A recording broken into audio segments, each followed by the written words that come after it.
అందరికీ నమస్కారం అండి. నా పేరు అఖిల దుద్దిమారి. నిన్న మధ్యాహ్నం నుంచి ఒక వీడియో సర్క్యులేట్ అవుతుంది కొండాపూర్ జోన్లో.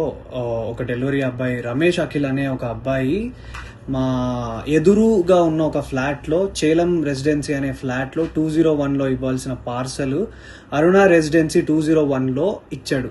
అక్కడ డెలివరీ అడ్రస్ మీద వెరీ వెరీ క్లియర్గా రాసింది ఏంటంటే ఆపోజిట్ టు అరుణ రెసిడెన్సీ 201. నేను కావాలంటే మీకు ఆ లింక్ ఆ ఫోటో కూడా నేను మీకు పెడతాను. సో అది క్లియర్గా ఉంది. సో మా ఇంట్లో మధ్యాహ్నం పూట ఏంటంటే ఎవరో ఇంట్లో నలుగురిలో ఎవరో ఒకరు ఆర్డర్ చేశారని చెప్పి మా నాన్న ఆ అబ్బాయి వచ్చి డోర్ కొట్టగానే 201 అరుణ రెసిడెన్సీ అనగానే మా నాన్న తీసుకున్నారు. ఇది మన ఇంట్లోనే పెట్టారా అని మా నాన్న అడిగే లోపే మా నాన్న చేతిలో పెట్టేసి ఆ అబ్బాయి వెళ్ళిపోయాడు.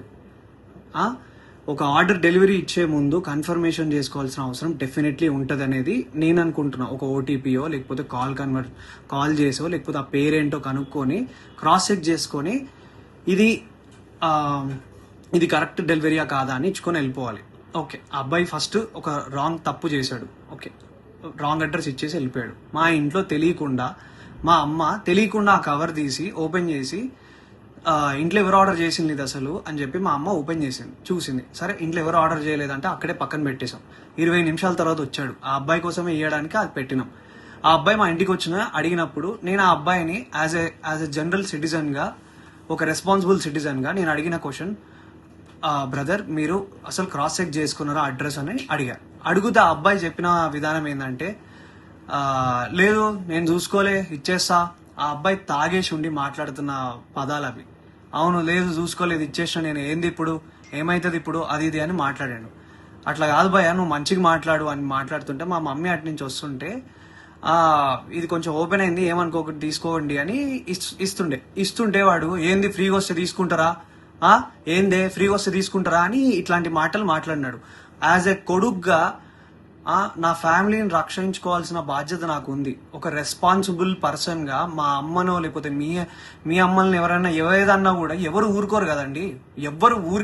ఎవరి మీదకి నాకేమైనా పిచ్చా, ఆ అబ్బాయితోని నేను గొడవ పడితే నాకేమన్నా వస్తుందా, పోనీ నా కెరియర్కి ఏమైనా హెల్ప్ అవుతుందా, లేకపోతే ఆ అబ్బాయిని నేను హ్యూమిలియేట్ చేసి మాట్లాడితే నాకేం వస్తుంది. నేను ఒకప్పుడు డెలివరీ జాబ్లలో పని చేసుకుంటా ఎదిగి ఈరోజు హీరోగా అయినా ఉన్నాయి. నాకు ఎవ్వరి మీద కావాలని నెగిటివిటీ చేసి ఆ అబ్బాయిని హ్యూమిలియేట్ చేయాల్సిన అవసరం నాకు లేదు. నా సినిమాలో నేను సెల్ఫ్ రెస్పెక్ట్ గురించే చూపించిన. అట్లాంటిది ఒక అబ్బాయి సెల్ఫ్ రెస్పెక్ట్ తీయాలని నేను ఎందుకు అనుకుంటా? ఆ అబ్బాయి మాట్లాడిన విధానం తప్పు. ఆ అబ్బాయి తాగేసి వచ్చి ఆ ఆర్డర్ ఎక్కడో ఇవ్వాల్సింది ఇక్కడ ఇచ్చిండు. అండ్ ఇదే విషయం ఏంటంటే, ఇంకో విషయం ఏంటంటే, మా ఎదురుంగి ఇంట్లో చేలం రెసిడెన్సీలో ఇంట్లో ఉన్న 201 వాళ్ళు ఏంటంటే ఆపోజిట్ టు అరుణ రెసిడెన్సీ అని పెట్టారు. వాళ్ళ వల్ల ఇది 10th టైం. ఒకసారి కాండమ్ ప్యాకెట్స్ వచ్చినాయి, ఒకసారి సిగరెట్ ప్యాకెట్లు వచ్చినాయి. మీ మమ్మీ మీరు ఫ్యామిలీ ఉన్న వాళ్ళకి సిగరెట్ ప్యాకెట్లు కాండమ్ ప్యాకెట్లు వస్తే మీరు తీసుకోగలుగుతారా? అంటే wrong address definitely, but still అది ఎంత ఎంబారెన్సింగ్ ఉంటుంది అనేది మీకు అర్థమవుతుందా? నా మీద అందరు సోషల్ మీడియాలో నిజం ఏంటో, నా సైడ్ నుంచి ఉన్న స్టోరీ ఏంటో తెలుసుకోకుండా అందరు నా మీద నెగిటివ్ కామెంట్స్ కొడుతున్నారు. నీకు అంత బలిసిందా, ఇది చేసినావా, అది చేసినావా, మా పేరెంట్స్ని నన్ను అందరినీ ఇష్టం వచ్చినట్టు తిట్టి మాట్లాడుతున్నారు కదా బ్రదర్. నేను అదే అడుగుతున్నా, ఒకవేళ మీ ఇంట్లో మీదకి నెగిటివ్గా మాట్లాడితే మీరు దాన్ని ఎందుకు చేసినావు, నువ్వు చేసింది తప్పు కదా, నువ్వు రాంగ్ ఆర్డర్ ఇచ్చినావు కదా అని చెప్పి నేను ఆ అబ్బాయిని అడగడానికి వెళ్ళిన. ఆ అబ్బాయి ఆ ఆర్డర్ ఆ అబ్బాయికి ఇచ్చేసినాక కూడా మెట్లు దిగుతూ నా ఫోన్ తీసి నువ్వు హీరో కదా, నేను వైరల్ చేస్తా, నాకు తెలుసు నువ్వు అది ఇదని మాట్లాడినాడు. చెప్పండి, నేను రెస్పాన్సిబుల్గా ఉండి వద్దు నీ ఆర్డర్ నీకు ఇచ్చేసినాక నువ్వు కిందికి వెళ్ళిపో అని మర్యాదగా అబ్బాయిని వెళ్ళిపో అని చెప్పి నేను అక్కడి నుంచి పంపిస్తుంటే ఆ అబ్బాయి వీడియో తీసి ఫోన్ తీసిండు. మా అమ్మ నాన్న వాళ్ళు ప్యానిక్ వాళ్ళు భయపడ్డారు. అరే ఏం చేస్తున్నాడు ఇప్పుడిప్పుడే మా మనోడు ఇట్లా వస్తున్నాడు, ఈ అబ్బాయి ఏంది ఇట్లా మాట్లాడుతున్నాడు అని చెప్పి వాళ్ళు టెన్షన్ పడినారు. మీరు చెప్పండి, మీరు ఈ సిచ్యువేషన్ ఉంటే మీరేం చేస్తారు మీరు చెప్పండి. నేనైతే రెస్పాన్సిబుల్గా ఉన్నా. నా మీద జరిగిన ఈ అలిగేషన్ దాని గురించి నేను పోలీస్ వాళ్ళ దగ్గరికి వెళ్ళి మాట్లాడి ఫిర్యాదు చేయడం జరిగింది. సో నేను ఆర్ మా అమ్మ మా నాన్న ఏదైనా తప్పు చేసి ఉంటే definitely we will be sorry for that. నేను కావాలని ఏం వాళ్ళ మీదకి వెళ్ళలేదు. ఆ అబ్బాయి మా అమ్మ మీదకి తప్పుడుగా మాట్లాడిండు, తప్పుడు మాట వదిలిండు, అది కూడా కొంచెం తాగిన మత్తులో ఉన్నాడు. ఆయన ఏ బిల్డింగ్లో ఇవ్వాలో ఏది ఇవ్వకుండా చూసి ఇచ్చిన విధానం బట్టి నేను ఏం మాట్లాడుతున్నావురా నువ్వు, జాగ్రత్తగా మాట్లాడు, నోరు దగ్గర పెట్టుకొని మాట్లాడు అని చెప్పి నేను వాడిని అడ్రస్ చేసిన. వాడిని కొట్టడానికి నేను వెళ్ళలేదు. మీరు చూసిన ఆ వీడియోలో కూడా మా నాన్న నన్ను ఆపడానికి ట్రై చేస్తున్నాడు. దేనికి ఆపడానికి ట్రై చేస్తున్నాడు అంటే వాడు వీడియో తీస్తున్నాడు, వద్దు నాన్న అక్కడికి వెళ్ళకు, నీకేమైనా అయితే ప్రాబ్లం అవుతుందని చెప్పి మా నాన్న చెప్తున్నాడు. నేనేమో మా అమ్మా నాన్న, ఇప్పుడు మనం ఎంత కష్టపడ్డా కానీ ఏమి ఇస్తాం, మన అమ్మా నాన్నకు రెస్పెక్ట్ ఇస్తాం.